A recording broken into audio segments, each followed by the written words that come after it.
What does it mean to tell a story? What does it mean to be a visual storyteller? We're authors. We all are. Authors tell stories, and that's exactly what we do.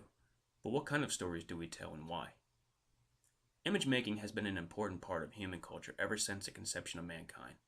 From prehistoric cave drawings, ancient Egyptian hieroglyphics, and Mesoamerican symbols, to Greek and Roman art, the European Renaissance, and now. Documenting the world around us has been one of our most important and time-honored traditions. Whether it's with a pencil, pen, paintbrush, clay, or a camera, it's one of our primary duties as artists and as a people. It took me a little while to figure that out. Much of it started while at the airport in Maine on my way to Afghanistan.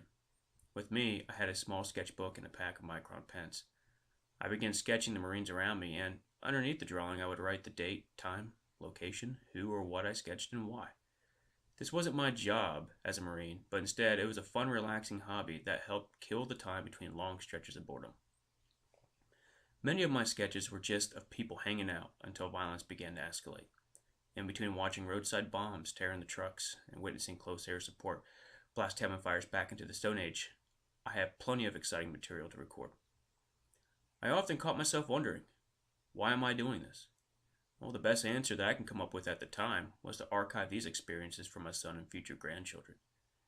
Little did I know that the National Museum of the Marine Corps would want to have this very book in their permanent collection.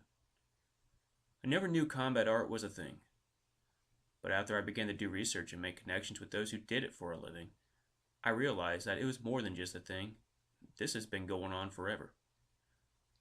Not long after, a group of artists were formed together by renowned combat artist Michael D. Fay.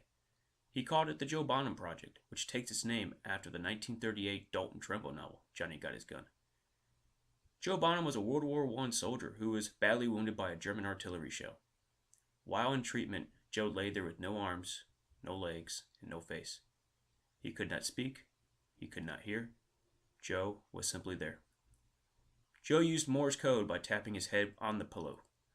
Military doctors soon discovered that all Joe wanted to do was to be toured around the country in a glass case to show America the rigors of war. His request went unanswered, and he was left to rot. Mike's vision was to never allow this to happen to today's Joe Bonhams, those currently recovering from severe frontline injury in military hospitals and VA clinics. Before I knew it, I found myself sketching amputees, burn victims, and those with gunshot wounds. Little did I know that these drawings and paintings would one day head to the Smithsonian Museum of American History's Military and Diplomatic Collection. I was no longer making art for art's sake. I was making art for human's sake. It was no longer about me.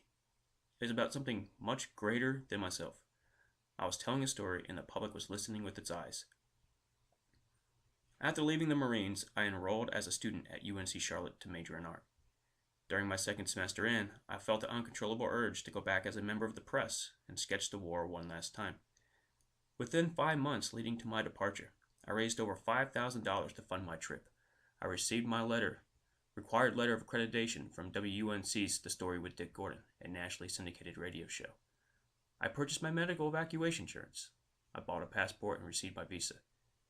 Then, just 3 days before I left, I was awarded my invitational travel orders from NATO, or the North Atlantic Treaty Organization. I went alone. With me were 4 large sketchbooks, a pack of micron pens, a set of colored pencils, and a camera. Sound familiar? I spent 10 days with a company of Marines sketching them, interviewing them, getting to know them and their situation. I coined this trip, sketching the drawdown. When I came back, I found myself back on the radio talking about my experiences abroad. I was receiving media coverage in the paper and on television, and galleries were asking to host my solo shows. Having my name mentioned in the news was a perk to what was most important, getting others to pay attention to the stories that I was trying to tell. And people did.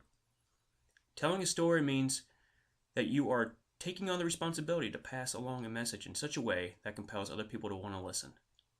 It's never for the fame. It's never for the pats on the back. It's to ensure that these important experiences never go untold.